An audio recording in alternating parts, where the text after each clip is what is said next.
हिंदी भाषा सक्तीच्या मुद्द्यावरून राज्य सरकारनं बोलवली त्रिभाषा सूत्र संदर्भात बैठक। मुख्यमंत्र्यांच्या निवासस्थानी रात्री बैठकीचं आयोजन।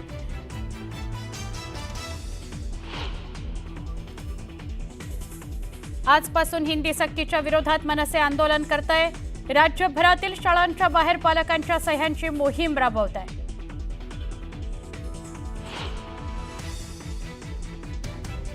कर्जमाफीचा निर्णय मुख्यमंत्री घेतील तो अधिकार त्यांचा, तर शेतकऱ्यांनी कर्ज भरलीच पाहिजेत, कृषी मंत्री माणिकराव कोकाटे यांनी केलं वक्तव्य।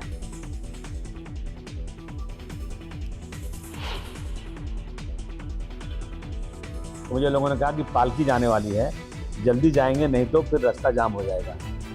रास्ता जाम हो रहा है, हमने कभी मना नहीं किया।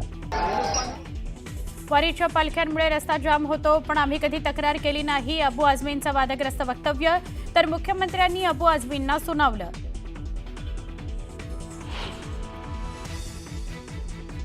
आज परिवहन विभागाची श्वेतपत्रिका जाहीर होणार। मंत्री प्रताप सरनाईक जाहीर करणार श्वेतपत्रिका। श्वेतपत्रिकेत नेमका खुलासा काय होतो हे बघणं महत्त्वाचं। नागपुरात वीज पुरवठा खंडित होण्याचं प्रमाण वाढल्याच्या नागरिकांच्या तक्रारीनंतर मुख्यमंत्री संतप्त। स्थानिकांनी तक्रारीचा पाढा वाचल्यानंतर फडणवीस आणि गडकरींकडून अधिकाऱ्यांची कानउघाडणी।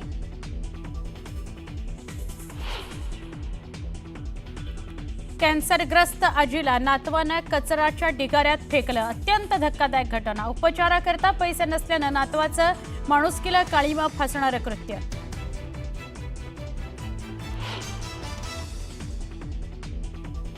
सांगलीच्या आटपाडीत मुलीला सराव परीक्षेत कमी गुण मिळाले म्हणून बापाकडून बेदम मारहाण। बेदम मारहाणीत मुलीचा मृत्यू। मुलीला मारहाण केल्याप्रकरणी वडिलांना अटक।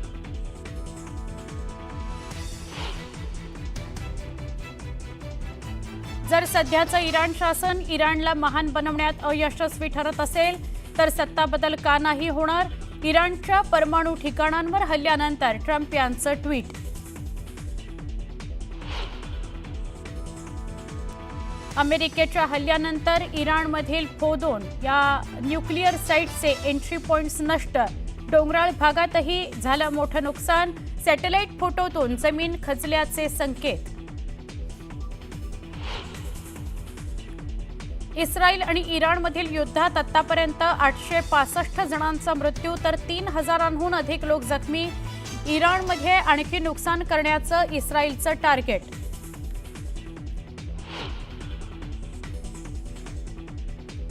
अमेरिकेच्या हल्ल्यानंतर इराणची आक्रमक भूमिका। हार्मुझ खाडी बंद करण्यासंदर्भात राष्ट्रीय सुरक्षा परिषदेत एकमत। लवकरच निर्णयाची शक्यता।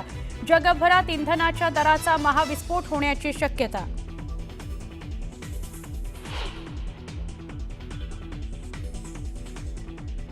इस्रायलचा पुन्हा एकदा इराणच्या लष्करी तळांवर हल्ला। इमाम हुसेन स्ट्रॅटेजिक मिसाईल हेडक्वार्टर्ससह अनेक ठिकाणं उद्ध्वस्त केल्याचा इस्रायलचा दावा।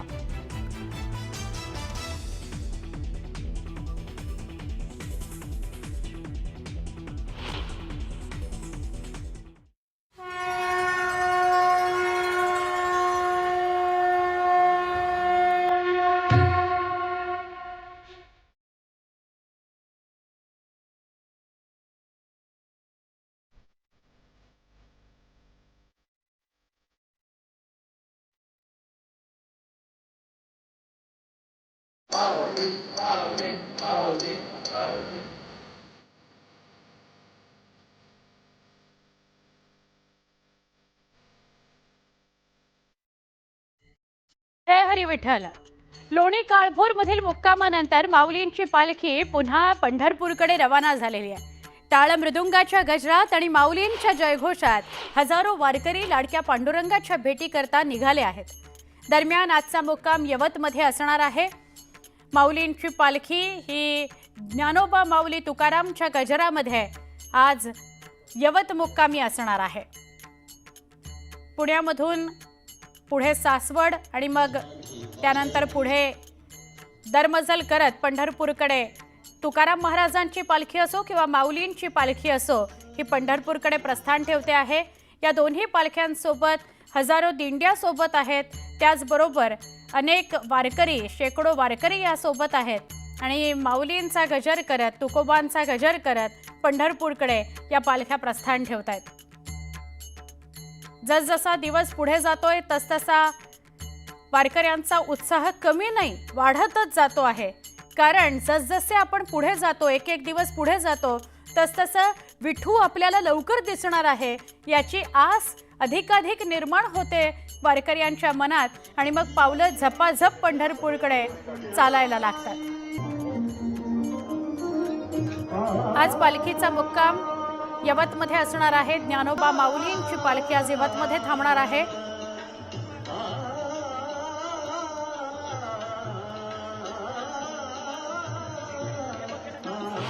जगद्गुरू संत तुकाराम महाराजांची पालखी आता इथून प्रस्थान करते. आपण इथून थेट व्हिज्युअल दर्शकांसाठी, खास न्यूज 18 लोकमतच्या दर्शकांसाठी पालखीचं थेट प्रक्षेपण करतोय. कुंजीरवाडी फाट्याला ही पालखी आता जाणार आहे. तिथे थोडासा त्यांचा विसावा होईल आणि त्यानंतर यवतच्या दिशेने ती मार्गस्थ होईल. आज जगद्गुरू संत तुकाराम महाराज पालखीचा जो मुक्काम आहे तो यवतमध्ये आहे आणि यवत नंतर उद्या ती पंढरपूरच्या दिशेने रवाना होणार आहे. तर आत्ता सध्या आपण थेट प्रक्षेपण पालखीचं बघतोय. न्यूज 18 लोकमतच्या दर्शकांसाठी इथे थेट प्रक्षेपण आपण बघतोय. तुम्ही पादुकांचं दर्शन इथे घेऊ शकता. वारीला येता नाही आलं म्हणून काय झालं, थेट प्रक्षेपण आपण देतोय. पावलोपावली ही गर्दी तुम्ही पाहू शकता. ज्यांना वारीला यायला जमलं नाही अशी लोक कमीत कमी पादुकांचं तरी दर्शन मिळावं यासाठी झालेली ही अलोट गर्दी आपण पाहतोय भाविक भक्तांची. ज्याला महिनाभर वारी करणं शक्य होत नाही ती लोक एखाद 2 दिवसाची सुट्टी घेऊन देखील चालतात. अनेक अशी लोक आहेत जी पुणे ते सासवड जातात. आता आपण तुकोबांच्या पालखीत आहोत. अनेक अशी लोक आहेत जी तुकोबांच्या पालखीत देखील 1-2 दिवसांसाठी चालत येत आहेत. तर अशा प्रकारे जगद्गुरू संत तुकाराम महाराजांची पालखी पुढे गेलेली आहे. काय सांगणार मंडळी? बोला रामकृष्ण हरी. तर असा उत्साह दर्शकांमध्ये इथे दिसून येतोय. वेगवेगळ्या वयोगटातील जे वारकरी आहेत ते वारीच्या सोबत चाललेले आहेत, वारीच्या पाठी चाललेले आहेत आणि अनेक जण यांना अतिशय उत्साह आहे अभंग गाण्याचा, रामकृष्ण हरी बोलण्याचा. तर असेच पालखीचे थेट व्हिज्युअल्स, त्याचबरोबर पादुकांचं देखील थेट प्रक्षेपण फक्त आणि फक्त न्यूज 18 लोकमतवर आपण करणार आहोत. व्हिडिओ जर्नलिस्ट हर्षद गोरकासोबत मी प्रियंका लाठी, न्यूज 18 लोकमत, पुणे. ज्ञानेश्वर माऊलींचा मुक्काम सासवडला होता. तिथून पुढे पंढरपूरकडे ती मार्गस्थ झाली आणि तुकोबरायांची पालखी लोणी काळभोरमध्ये होती. ती आता यवतला आज मुक्कामी असेल आणि मग पुढे मार्गस्थ होईल. आपण पुढच्या बुलेटिनकडे, पुढच्या बातमीकडे वळूया. अहिल्यानगर जिल्ह्यातील नेवासा इथून निघालेल्या माऊलींच्या पालखीचा विठुरायाचा जयघोष करत प्रवास सुरूच आहे. जिल्ह्यातील 3 किलोमीटरवर असलेल्या इमामपूर घाटातून वारीनं प्रवास केला आणि शहरात प्रवेश केला. विठ्ठलाच्या भेटीची आस घेऊन हजारो वारकरी पालखीत पायी चालत विठ्ठल विठ्ठल विठ्ठल विठ्ठल अशा जयघोषात तल्लीन झालेले आहेत. तुकोबारायांची पालखी ही यवतमध्ये आज मुक्कामी असेल आणि ज्ञानोबा माऊलींची पालखी ही आपल्याला दृश्यांमध्ये दिसते.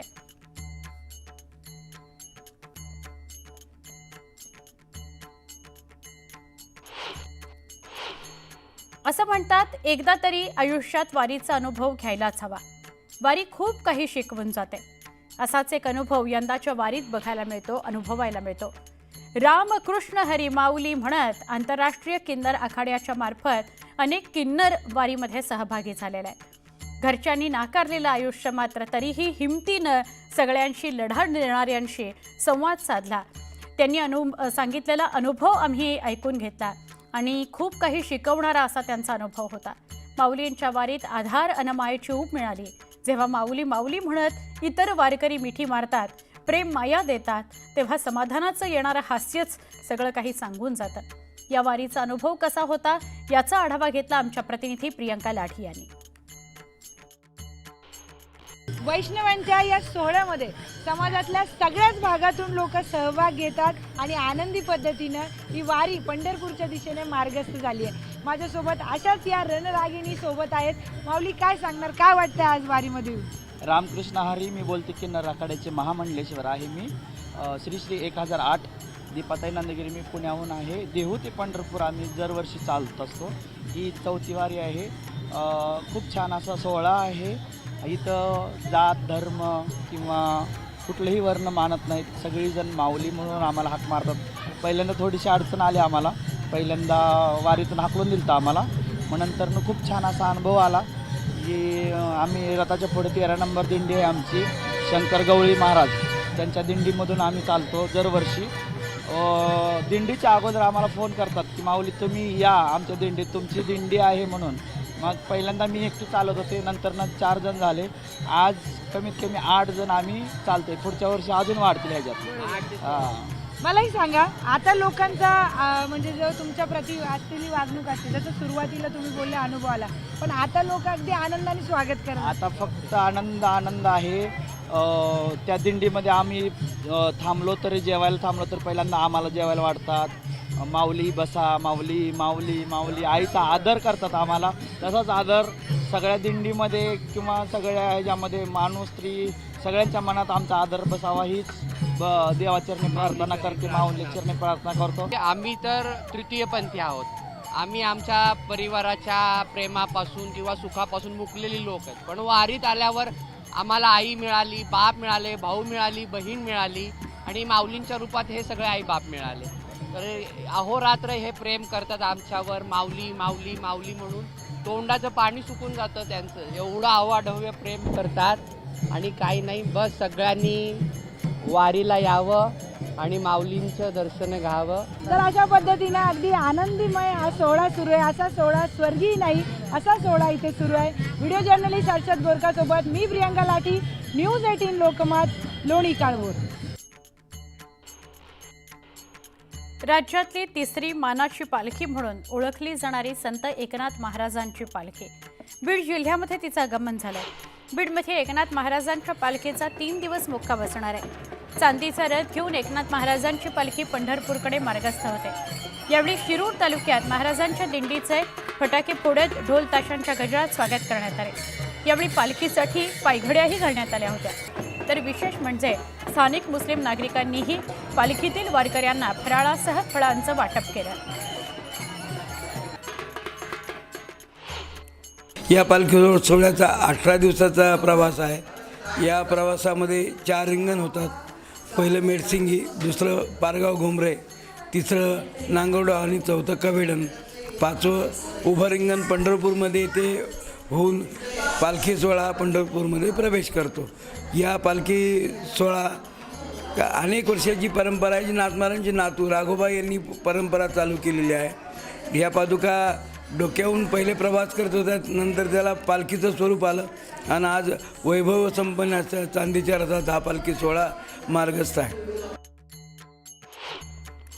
संत ज्ञानेश्वर महाराजांचे लहान बंधू संत सोपान काका महाराज यांच्या पालखीचं सासवडमधून पंढरपूरकडे प्रस्थान झालं. सोपान काकांच्या पालखी प्रस्थान सोहळ्यामध्ये मोठ्या प्रमाणात वारकऱ्यांनी गर्दी केली. टाळ मृदुंगाच्या गजरात भक्तिरसात वारकरी तल्लीन झाले. संत सोपान काकांच्या पालखीसमोर तालासुरात वारकऱ्यांनी ठेका धरला. या सगळ्याविषयी आपल्याला अधिक माहिती देत आहेत आमचे प्रतिनिधी. निवृत्ती ज्ञानदेव सोपान मुक्ताबाई एकनाथ नामदेव तुकाराम या संत मालिकेपैकी संत सोपान महाराज सोपान काका यांच्या पालखीचं आज प्रस्थान होणार आहे आणि त्याची जी तयारी आहे ती जयत करण्यात आलेली. पालखीचं प्रस्थान देखील सुरू झालेलं आहे. माझ्यासोबत महाराज आहेत, त्रिगुण महाराज आहेत. महाराज, प्रस्थान कशा पद्धतीने? वारकऱ्यामध्ये उत्साह आहे खूप मोठा. आता उत्साह सगळीकडेच आहे. सर्वत्र उभारीला ध्वज तिही लोकावरी ऐसी चराचरी कीर्ती ज्यांची, ते हे निवृत्तीनाथ ज्ञानेश्वर सोपान मुक्तबाई ज्ञानदीप्ती काळा. अशा या संतांची सेवा करणं मिळणं म्हणजे परम भाग्य आहे आपलं. परमात्मा पांडुरंग त्याचे लाडके संतांना आपण पंढरपूरच्या दर्शनाला चाललोय. आपण हा उत्साह बघू शकता. यावेळेस वरुण राजांनी सुद्धा लवकर हजेरी लावल्यामुळे आपल्याला एक पेरणी वगैरे ग्रामीण भागातला जो काही मोठ्या प्रमाणात संप्रदाय आहे तोही लवकर यावेळेस हजर झालाय आणि पहिल्या दिवसापासूनच मोठ्या संख्येने आपण आज प्रस्थान केलं. आज माऊली देखील या ठिकाणी मुक्कामी आहेत आणि काकांचा सोहळा निघतोय. दोघांच्या नैवेद्य देखील इकडे जात असतो. काय परंपरा, दोघांच्या नैवेद्याच्या संदर्भातली काय परंपरा? नाही, पूर्वीपासून अशी आहे की आळंदीहून सासवड माऊली निघून सासवडला येतात. इथं 2 दिवसाचाच मुक्काम असतो कारण पुणे ते सासवड हा टप्पा मोठा आहे त्यांचा. परंतु पूर्वीपासून सोपान काकांची आणि माऊलींची इथं भेट होत नाही. माऊली एकादशीला येतात, द्वादशीला काका प्रस्थान ठेवतात आणि बोंडल्याच्या पुढं जेव्हा पालखी जाते तेव्हा बंधू भेटीचा सोहळा होतो. तर तोच नियम आपण आजही चालू ठेवलेला आहे. तर माऊली आज इथे आज मुक्कामी आहेत आणि उद्या ते प्रस्थान इथनं करतील. मात्र काय परंपरा आहे आपल्या पालखी सोहळ्याची परंपरा कशी आहे आणि किती वारकरी सहभागी होतात, दिंडे किती असतात? आणि साधारण हे 121वा पालखी सोहळा आहे. त्यापूर्वी पादुका जायच्या एक छोट्या प्रमाणात, पण पालखीचं सूर तर 121 वर्षापूर्वी आहे. हा आपण जर एक लक्षात घेतलं तर सोपान काकांचा पालखी सोहळा वाढता पालखी सोहळा आहे. दरवर्षी त्याच्यात वाढ होताना दिसते. कारण का आता माऊली तुकोबारा यांचे सोहळे फार मोठे झालेले आहेत. अतिशय अद्भुत असं त्यांचं वैभव आहे आणि सोपान काकांच्या दरवर्षी दिंड्या वाढतात. या वर्षी आपल्याला 115 दिंड्या बरोबर आहेत. मागच्या वर्षी 108 109 दिंड्या होत्या. 5-6 दिंड्यांची दरवर्षी एक वाढती होते आणि 1 लाख 1.25 लाख लोकांपर्यंत समाज सोपान काकांबरोबर चालत असतो. आमच्या प्रतिनिधी प्रियंका लाठे या तुकाराम महाराजांच्या वारीसोबत पंढरपूरकडे प्रस्थान करत आहेत आणि तुम्हाला या वारीतले सगळे अनुभव सांगत आहेत. आत्ताही ते आपल्यासोबत आहेत, त्यांच्याशी बोलूया. प्रियंका, काय अधिक सांगाल? आपण मजल दरमजल करत या वारीसोबत पंढरपूरपर्यंत प्रवास करणार आहात. काय वातावरण आहे आत्ता? आपण कुठे आहात आणि काय सोहळा रंगतो आहे? सुवर्ण फक्त एकच म्हणेन, पाऊले चालती पंढरीची वाट. कारण वारकरी ज्या भक्तिभावाने पुढे चालतायत, टाळ्यांच्या गजरामध्ये मृदुंग वाजवत ज्या पद्धतीने हे भाविक भक्त इतक्या उन्हात मध्येच पाऊस पडतोय पण हे पुढे पुढे पुढे पुढे पंढरपूरच्या दिशेने चालतायत. त्याचबरोबर अनेक वारकरी आपल्या सोबत इथे आहेत, त्यांच्याशीही बोलूयात. बाबा, कुठून आले? देहूगाव. काय कसं वाटतंय पालखीत चालत? एकदम आनंद वाटतोय, शांत वाटतंय. कुठल्याही प्रकारचं पाठीमागचं टेन्शन मनाला येत नाहीये. काय अभंग ऐकवणार आम्हाला? सुंदर ते ध्यान उभे विटेवरी, करकटावरी ठेवनिया, तुळशी हार गळा खास पितांबर, आवडे निरंतर हेची ध्यान. हरिमुखे म्हणा पुण्याची गणना कोण कर, सोनी संसारी जीवे वेगू करी, वेदशास्त्र उभारी बाई अस, ज्ञानदेव म्हणे व्यासाची कोणी, द्वारकेचे राणे पांडवागर, हरिमुखे म्हणा पुण्याची गणना कोण कर. रामकृष्ण रामकृष्ण हरी. तर पुण्याची गणना कोण करी, अतिशय महत्त्वाचा संदेश त्यांनी दिलेला आहे या अभंगातून. माझ्यासोबत तुम्ही बघू शकता छोटे छोटे वारकरी देखील वारीमध्ये सहभागी झालेले आहेत. त्यांचे आई वडील त्यांना वारकरीच्या वेशामध्ये घेऊन येतात आणि हीच वारकरी संप्रदायाची ही जी खरी परंपरा आहे ती लहानपणापासूनच या छोट्या छोट्या वारकऱ्यांमध्ये रुजू केली जाते. अतिशय आनंदाने ते देखील वारीचा आनंद घेतात. बोला माऊली. माऊली कॅमेरा बघून बोलत नसले तरी ते अतिशय वारीचा आनंद घेत आहेत, तसा पेहराव करून देखील आलेले आहेत. त्याचबरोबर सुवर्ण जगद्गुरू संत तुकाराम महाराजांची जी पालखी आहे ती आता कुंजीरवाडीकडून पुढच्या दिशेला रवाना झालेली आहे आणि तिचा आजचा जो मुक्काम आहे तो यवतमध्ये असणार आहे. त्यामुळे जे काही न्यूज 18चे दर्शक बघतायत त्यांना सांगू इच्छिते की कुंजीरवाडीवरून आता संत तुकाराम महाराजांची पालखी पुढे निघालेली आहे. पुढेही एका ठिकाणी तिचा विसावा आहे आणि त्यानंतर आज दिवसभराचा जो मुक्काम आहे तो यवतमध्ये होणार आहे. यवतच्या मंदिरामध्ये पालखीचं पादुकांचं दर्शन करण्यासाठी त्या पादुका तिथे ठेवण्यात येतील. त्याचबरोबर महिला वारकऱ्यांची जी गर्दी वारीमध्ये दिसून येते, महिला वारकऱ्यांची सुद्धा गर्दी आहे आणि आमच्या प्रतिनिधी प्रियंका या तुकाराम महाराजांच्या पालखीसोबत आहेत. आपण या सगळ्याविषयी अधिक बोलत राहणार आहोत. लोणी काळभोरमध्ये मुक्काम घेतल्यानंतर जगद्गुरू संत तुकाराम महाराजांची पालखी पंढरपूरच्या दिशेने मार्गस्थ झाली. कुंजीरवाडीमध्ये आत्ता आपण तिचा थाट पाहिला. टाळ मृदुंगाच्या निनादात आणि माऊलींच्या जयघोषात वारकरी मार्गक्रमण करतायत. आजचा पहिला विसावा कुंजीरवाडी फाट्यावर असेल आणि त्यानंतर शिंदवणे चौक मार्गे पालखी जाईल जाबजी बुवाजी वाडी इथं. आणि आजचा रात्रीचा मुक्काम, या पालखीचा रात्रीचा मुक्काम असेल यवत गावातल्या भैरवनाथ मंदिर परिसरात. एक